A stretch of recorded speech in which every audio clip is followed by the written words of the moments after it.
Today, I want to talk to you about escaping from sin while you can. And we're going to take a look at 2 Samuel chapter 11, verse 2. We read this. Then it happened one evening that David arose from his bed and walked on the roof of the king's house. And from the roof he saw a woman bathing, and the woman was very beautiful to behold. Now, this was not the only time of spiritual decline in the life of David. But this episode of adultery was the most notorious in the life of the king. This tragic scandal began many years before, as David lived year after year, adding wives until he had 4 or 5, without properly restraining the passions of his flesh. The years of unrestrained passions set the stage, but the moment of temptation described here in 2 Samuel chapter 11, that provided the opportunity. Our verse tells us that David arose from his bed and walked on the roof. The Hebrew verb form of walked suggests that David paced back and forth on the roof. He couldn't sleep. And he was uneasy because he wasn't where God wanted him to be.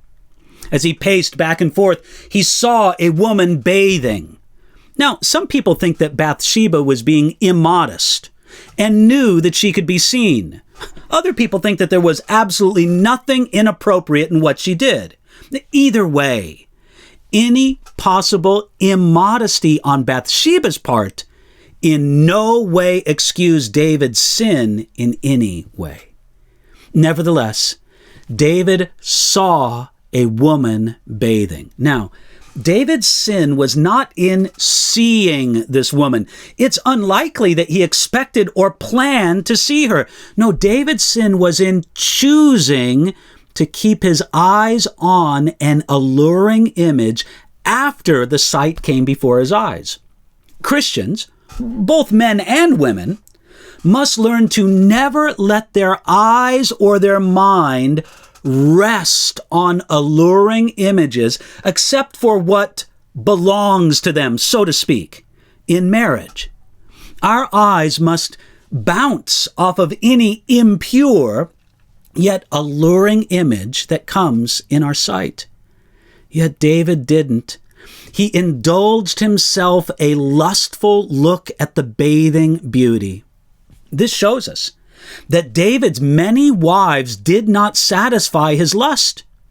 And it wasn't because there was something lacking in all or some of those 4 or 5 women. It was because you can't satisfy lusts of the flesh because they are primarily rebellious assertions of self. It wasn't so much that David wanted the bathing beauty, it was that he would not be satisfied with what God gave him. The life of David's son Solomon illustrates this principle in an exaggerated way. Solomon had 700 wives and 300 concubines.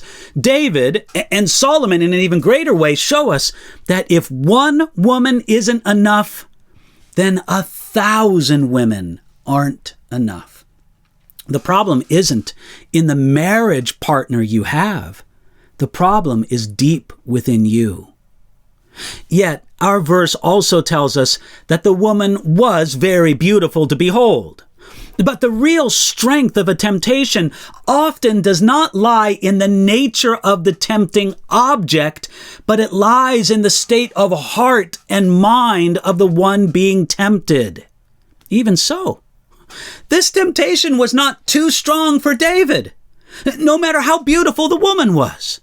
For example, Joseph was even more severely tempted to commit sexual immorality than David was here. But Joseph, as it's recorded in the book of Genesis, he fled that temptation. Through this entire tragedy, God gave David many avenues of escape. Now, the easier avenues come first. But as the temptation builds momentum, the ways of escape become more and more difficult. In this sense, temptation becomes something like a train. When it rolls slowly, it's easy to jump off. But as it builds up speed, it requires more courage to escape. Now, this should leave us with two thoughts. First, the time to escape temptation is at its early stage. Second, in regard to the temptation that you or I face right now, there will never be an easier time to say no than now.